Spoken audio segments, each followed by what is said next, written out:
সাধারণ নয় গো, নবীর জুব্বাটা সাধারণ নয়।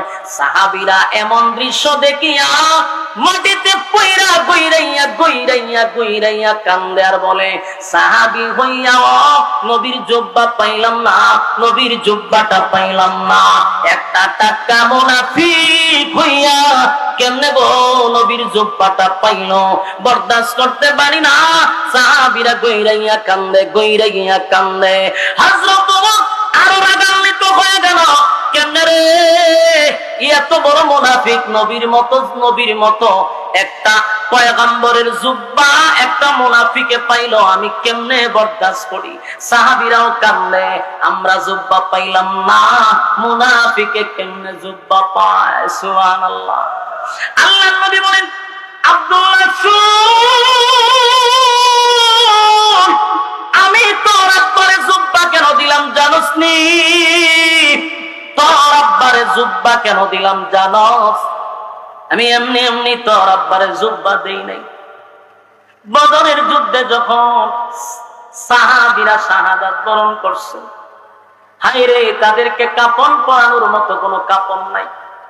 সাহাবীরা নিজের শরীরের জুব্বাগুলি খুলে সাহাবীদেরকে কাফন পরাইয়া দাফন করতেছে। এমন সময় আমার চাচা আব্বাস রাদিয়াল্লাহু তাআলা মোটা ছিল, স্বাস্থ্যবান ছিল, লম্বা ছিল, যা তার জুব্বা আমার চাচার পরনে লাগে না। আব্দুল্লাহ রে, সেদিন তোর আব্বা চোখ শরমে লজ্জা নিজের জুব্বাটা খুলে আমার চাচারে কাফন স্বরূপ পড়ায়া দিছিল। আমি তোর আব্বার কাছে ঋণী ছিলাম, আজকে আমি নবীর জুব্বাটা দিয়া ঋণ থেকে আমি মুক্ত হয়ে গেলাম। একটা জবান বন্ধ রাখবেন না, জোরে কোন আল্লাহু আকবার।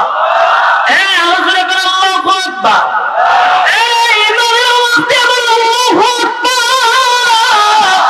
আমার নবীর কত মায়া দেখছনি।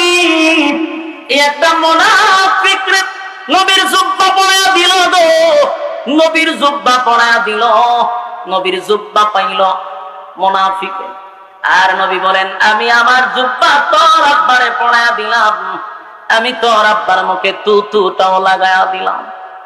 উপস্থিত সাহাবীরা কান্দে, এই দৃশ্য দেখে আফসোস করে। এমনকি হযরত ওমর রাগে রাগান্বিত হইয়া চতুর্দিকে তাকায় আর আসমানের দিকে তাকায় আর বলে, মালিক জানাজার নামাজ বন্ধ করে দেন। আল্লাহর হাবিব সেখানে উপস্থিত 1000 মুনাফিক এই জানাজার নামাজে উপস্থিত হইছে। জানাজা পড়ার জন্য নয় গো, জানাজা দেখার জন্য আসছে। কথা কি বুঝতেছেন? জানাজা দেখার জন্য আসছে। কেন? যেই লোকটার বিরোধিতা জীবনটা বর আমাদের নেতায় করলো, যেই লোকটার বিরোধিতা জীবন বর আমাদের নেতায় করে গেল, সেই নেতার জানাজা আব্দুল্লাহ পুত্র মুহাম্মদ কেমনে পড়াবে, এই দৃশ্যটা দেখার জন্য আব্দুল্লাহ ইবনে উবাই ইবনে সুলুলের যতগুলা কর্মী ছিল সব জানাজার ময়দানে আসছে জানাজার নামাজটা দেখার জন্য। 1000 মুনাফিক এই দৃশ্যটা দেখে চোখ দিয়ে পানি ছাড়ে আর বলে, কার বিরুদ্ধে এতদিন আমরা অবস্থান নিলাম, কার বিরোধিতা করলাম রে, কারে মারার জন্য ষড়যন্ত্র করলাম।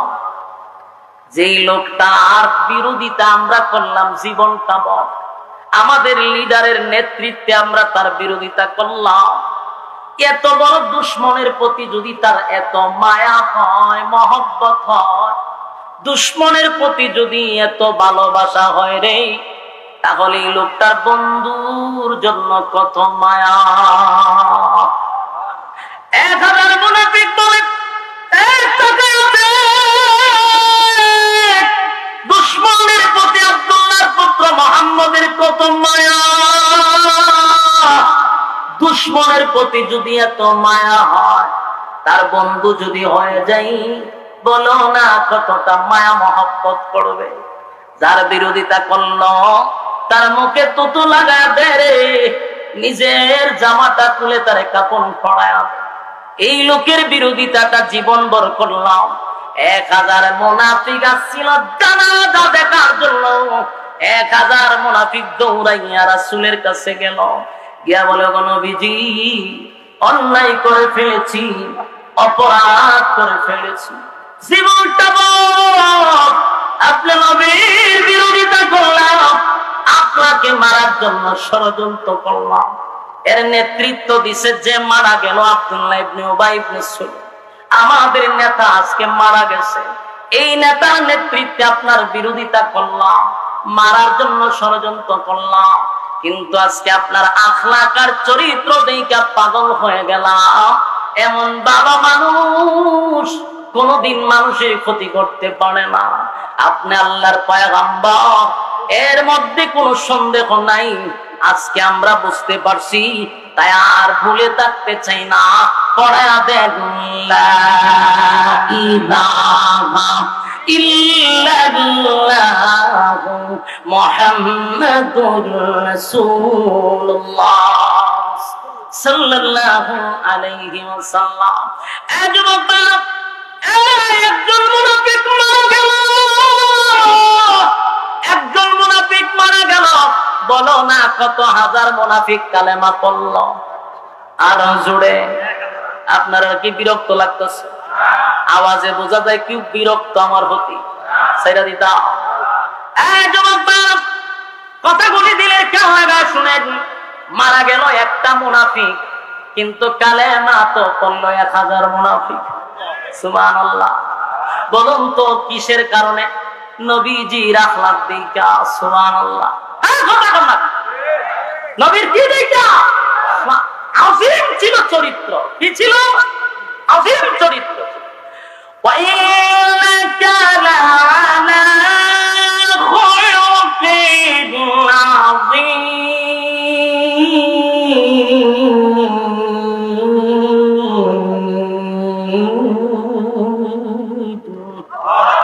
عظيم চরিত্র। নবীর চরিত্র দেখা 1000 মুনাফিক কালেমা পড়ছে। কথা বলেন না দিন। তোমার চরিত্র দেখা মানুষ আরো খারাপ হতে হয়। বাস্তব না বাস্তব? আফসোস, নবীর তরিকা অনুযায়ী আমরা যারা চলি, আমরা বুঝা দরকার নবীর শুধু আখলাক আর চরিত্র দেখা 1000 বেঈমান কালেমা পড়ছে। কথা বলেন না দিন। আমরা যারা নবীর আদর্শ অনুযায়ী চলতে চাই, আমাদের চরিত্র ঠিক করা দরকার। আজকে আমাদের আখলাক দেখলে ইসলাম না হইয়া আরো ইসলাম না কষ্ট পাইতেছ। বাস্তবতার দিকে বলতেছে। আমার বাড়ি হবিগঞ্জের তেলিয়াঘর, আমার বাড়ি। আর আপনার বাড়ি মনে করুন আইডল না, আইডল এটা আইডল। মানে আমার বাড়ি তেলিয়াপাড়া। মানে আমি যদি কোনো ভুল করে থাকি, আমি আইডল বই আমার বিরুদ্ধে বক্তব্য দিয়ে আমার ভালো করতে পারবে। কথা কইনা দিই। আপনার ভিতরে যদি উম্মতের প্রতি এত দরদই থাকে, উম্মতের প্রতি এত মায়াই থাকে, আপনার উচিত আইডল থেকে আমার কাছে যাওয়া। আমার কথাটা আপনারা একটু মনোযোগ দিয়ে শুনেন। আমি জানি বিরুদ্ধে আছে অনেক, কিন্তু বালিশের সঙ্গে মাথা লাগায় কথাগুলো একটু অ্যানালাইজ করেন। আপনার যদি উম্মতের প্রতি মায়া মহব্বত থাকে, তাহলে আইডল না থাকতে আমরা যাইবেন তেল্লাবারে গিয়ে আমারে বুঝাইবেন যে আমি ভাই উম্মতের দরদি, আপনারা আমি ইসলাহ করতে আসছি। কিন্তু আপনার বাড়ি আইডল, আমার সদ্য গোষ্ঠী আপনি কেন বই উদ্ধার করতেছেন সোশ্যাল মিডিয়ার সামনে। এটা যখন আমার কাছে যাইবে আমি দেখবো, তখন আপনার প্রতি আমার ভক্ত শ্রদ্ধা বাড়বে না কমবে? কারণ আপনার উদ্দেশ্য তো আমার ইসলাহ করেন না। আপনার উদ্দেশ্য হইল সবসময় আপনি আলোচনায় থাকতে চান। আপনি যখন দেখেন আপনার আর কোনো টপিক নাই, আপনি যখন দেখেন আপনার আলোচনার আর কোনো সূত্র নাই, তখন করতেন কি? একটা কথা বললে তো আপনি ট্রেন্ডিং এ থাকতেইব। তখন আপনি মানুষের দোষগুলা টাইনা টাইনা বিভিন্ন মঞ্চে বৈশা ওই 100 কিলোমিটার দূরের বিরুদ্ধে আপনি লাগাই দিচ্ছেন। এর দ্বারা ইসলাহ হয় না, বরং ইসলাহ হয়। এটা উম্মতের প্রতি আপনার দরদ না, উম্মতের প্রতি আপনার দরদ না। এগুলা কতদিন আর চলবে? এবার বন্ধ হওয়া দরকার। কথা বল, বন্ধ হওয়া। রাসূলের উম্মতের প্রতি যদি আপনার দরদ থাকে, মায়া আমার কাছে যাইবেন, আমি আপনার কাছে যাব যদি আমার উদ্দেশ্য থাকে ভালো। আর আমার উদ্দেশ্য হইলে আমি সবসময় একটা আলোচনায় থাকতে চাই, তাহলে তো আমার যে কোনো একটা টপিক টু বাই করতে হবে, যে আমার আলোচনা থাকতে হইব। তাহলে আপনার উদ্দেশ্য ভালো না, আপনার উদ্দেশ্য বড় খারাপ। সম্মানিত শুধু রাসূলের মায়া আর মহব্বত দেখেন উম্মতের প্রতি, যার আদর্শ দেখে 1000 মুনাফিক কালেমা পড়ছে। আর আমরা কতদিন ধরে সোশ্যাল মিডিয়ায় দেখতেছি অবস্থা, এর দ্বারা আলেমদের কাছ থেকে মানুষ অনেক দূরে চলে যাচ্ছে। আমি আফসোস করি ভাই, আস্তে আস্তে এমন একটা সময় আসবে মানুষ উলামায়ে কেরামদেরকে আর ইজ্জত করবে না। কারণ আমরা গুতাগুতি, আমাদের মধ্যে যে গুতাগুতি শুরু হয়েছে, 2 দিন পরে আমরা কাছে দোয়ার লেগে যাইতে হইব। তো আমরা কাছে কিছুদিন পরে আমরা কি এখন পয়সা আমাদের দোয়া করুন, আমরা লক্ষণ বেশি ভালো না।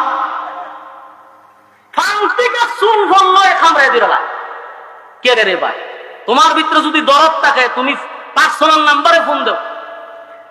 গত কিছুদিন ধরে দেখতেছি আমার একটা সঙ্গীত এখনো বাইরেছে না, এখনো এটা রিলিজই হয় নাই, যা শুধু আমি রেকর্ড করতাম গেলাম।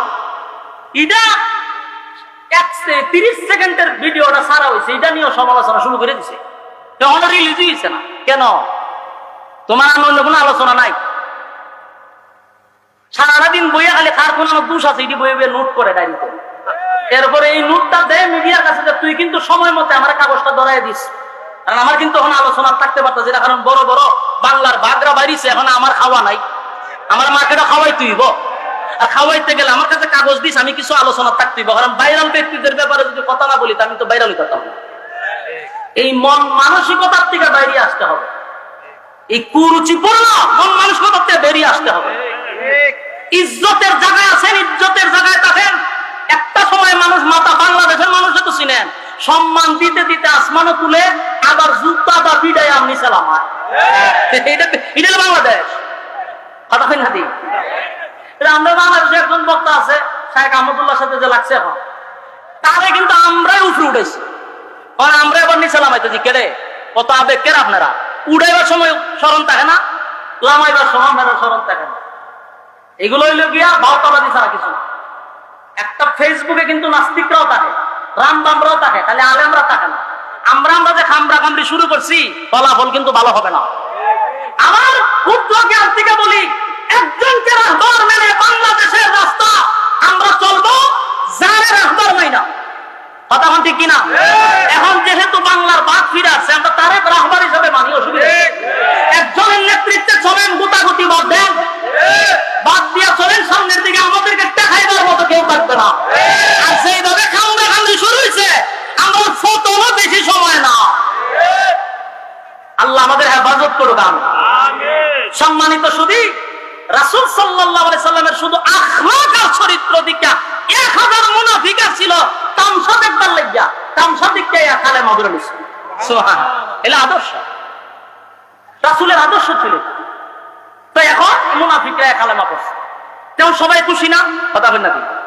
জানাজার মাঠে সবাই খুশি হয়, আই সব বনাই 1000 মুনাফিক কালেমা পড়ছে, সবাই খুশি। কিন্তু একজন মানুষ আরো রাগে রাগান্বিত হইছে, উনি হলেন হযরত ওমর। উনি রাগ হইল কেন? উনার রাগটা আরো বাড়ছে। কেন বাড়ছে? যে এতক্ষণ রাসূল আমাকে বলছে যে আয়াতের মধ্যে আল্লাহ বলতে শুধু দোয়া নিষেধ করছে, কিন্তু জানাজার কথা তো নিষেধ করে নাই। কিন্তু রাসূল তখন স্পষ্ট হয়ে গেছে, যার কর্মীরা নিজেই বলছে যে হে আমাদের নেতা ছিল, যার কর্মীরা কি বলছে, সে আমাদের নেতা ছিল, তার নেতৃত্বে আপনার বিরোধিতা করছি, ইসলামের 12টা বাজাইছে। তো রাসূল তখন ক্লিয়ার হয়েছে। কথা হয় না দি? এখন কেন জানাজা পড়াবে? কথাটা বুঝতেছেন না? হযরত ওমরের যুক্তি আছে না নাই? এখন তো রাসূল বুঝতে পারছে যে সে টাটকা মুনাফিক, কারণ তার কর্মীরা বলছে তার নেতৃত্বে আমরা ইসলামের ক্ষতি করছি। এখন কেন হবে আবার রাসূল জানাজা পড়াবে?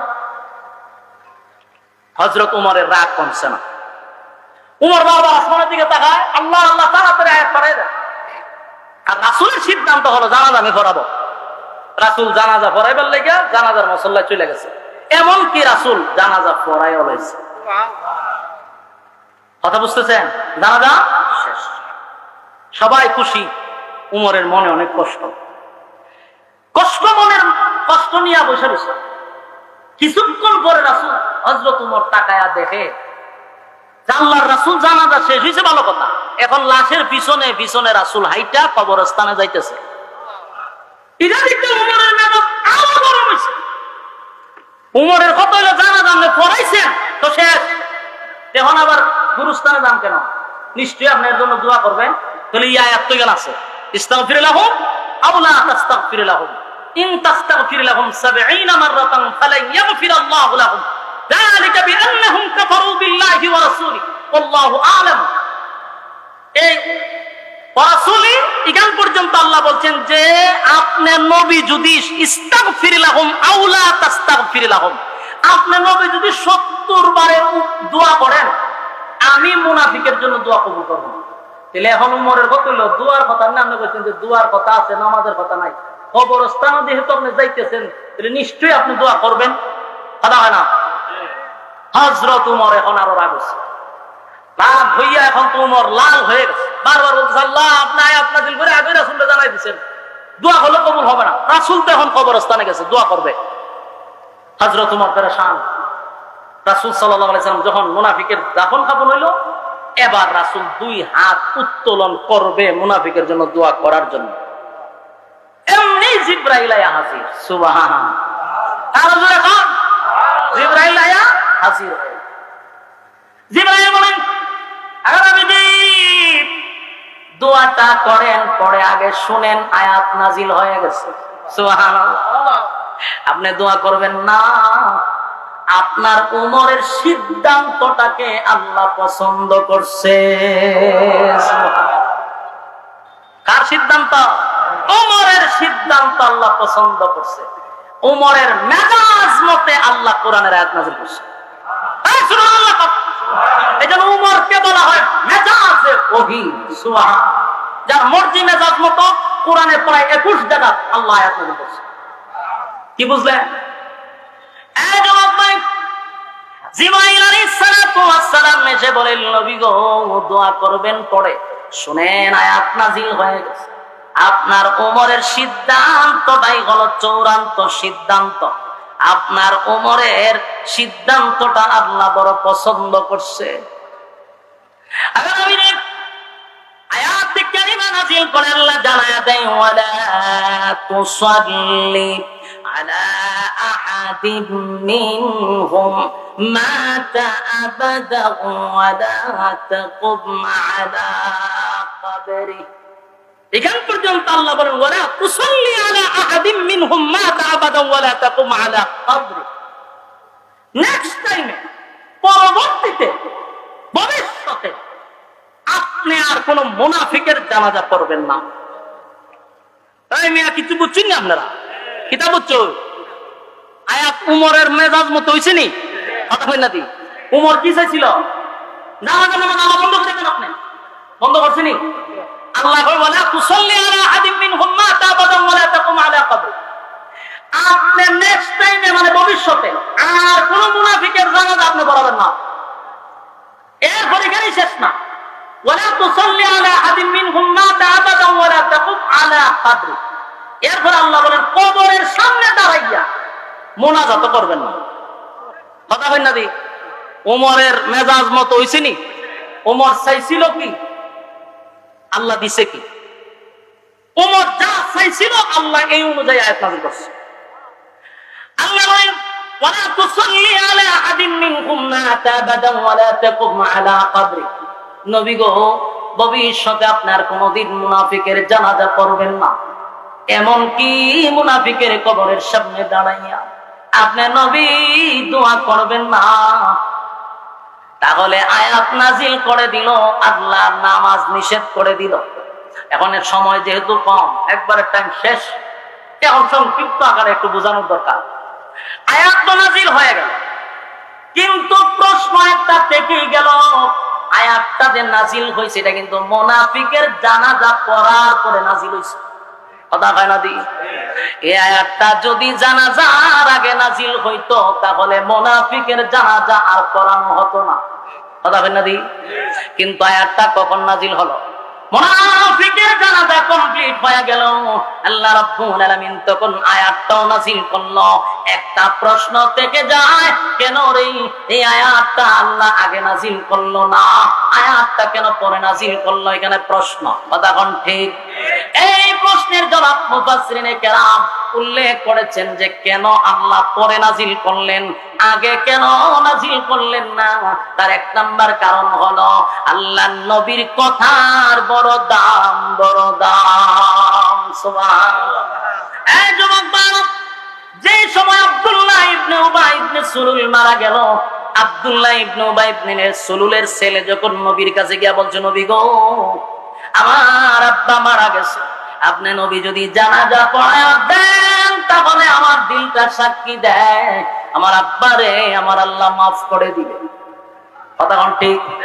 এই রাজাশ্রী, রাসূল কি বলছে?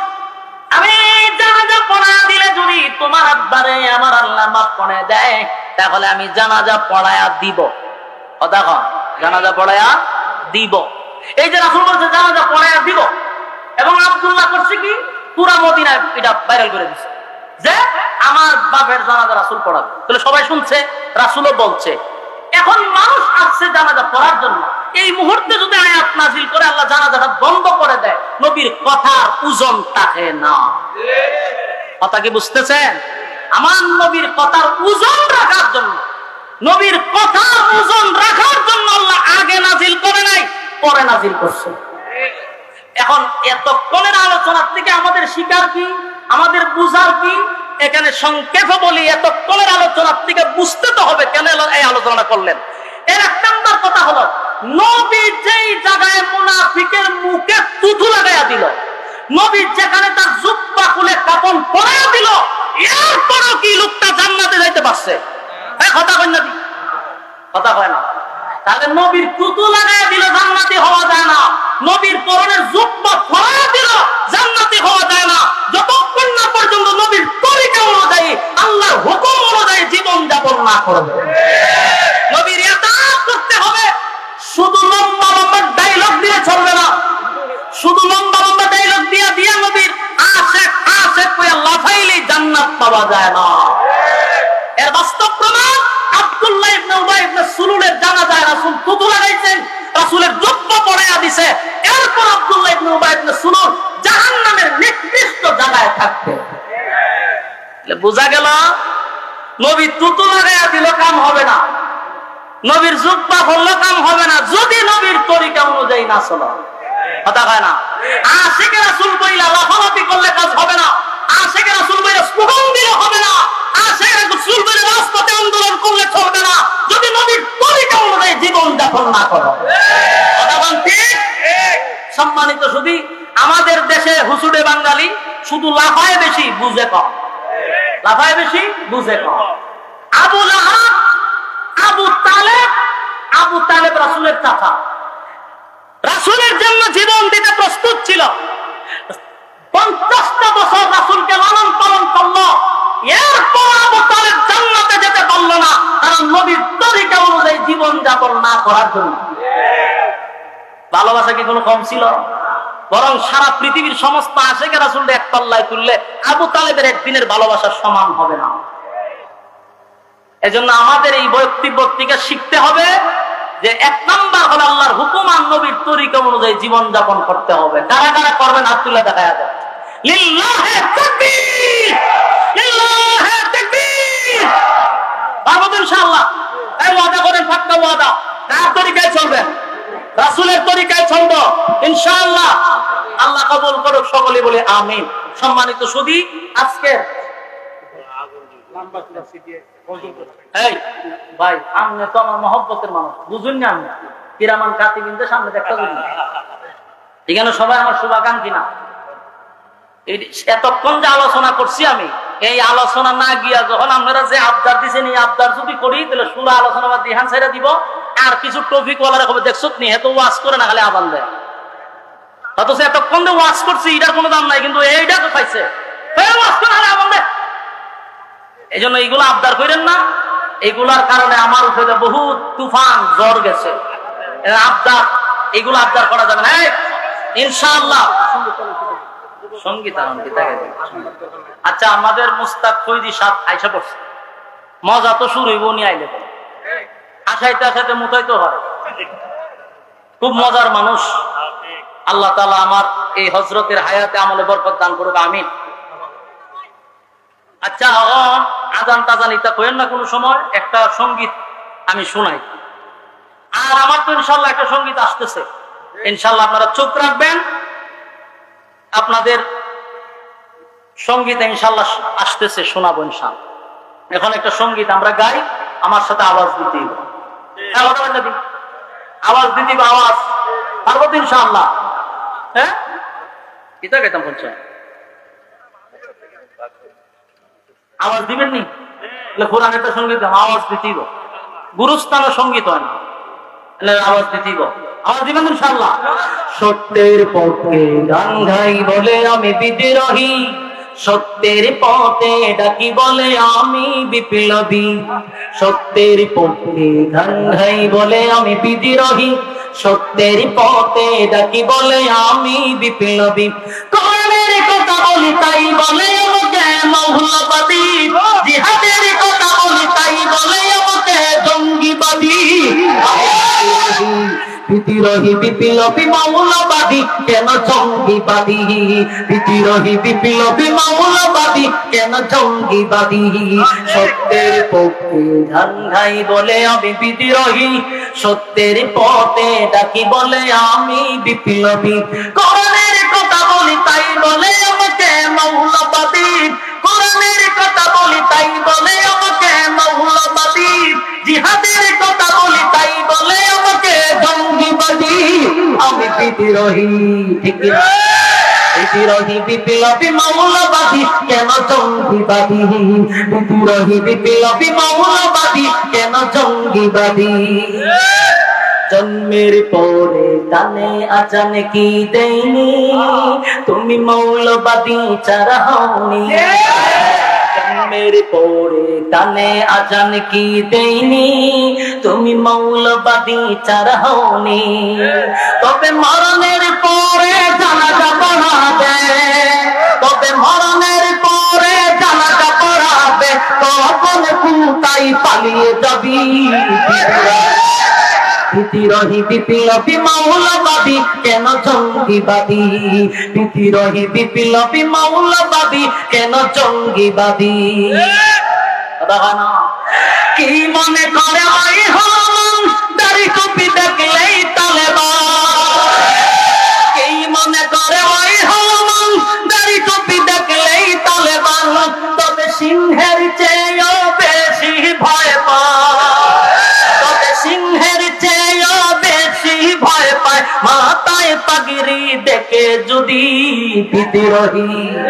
বিদ্রোহী বিপ্লবী মৌলবাদী কেন জঙ্গিবাদী, বিদ্রোহী বিপ্লবী মৌলবাদী কেন জঙ্গিবাদী।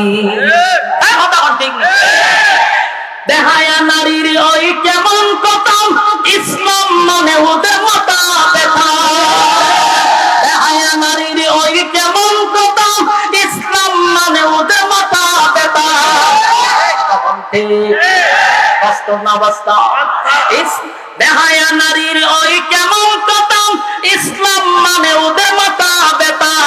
তবে পর্দার কথা যদি বলি, পর্দার কথা যদি বলি, তখন হই আমি ফতুয়াবাজি।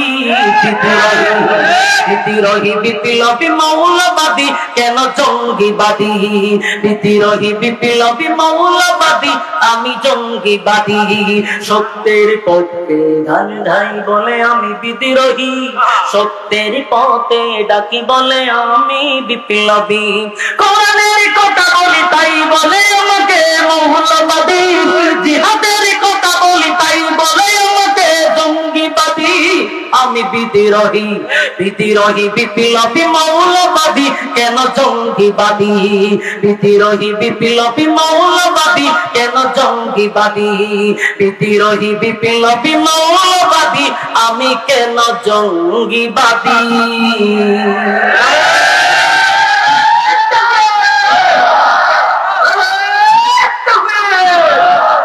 আল্লাহ সবাই সবাইকে কবুল করুক, আমিন। আমার মাদ্রাসার জন্য একটু দোয়া করবেন, আমার মাদ্রাসাটা একটু সুযোগ পেলে দেখতে আসবেন, সবার কাছে দোয়া চেয়ে নিচ্ছি। আসসালামু আলাইকুম।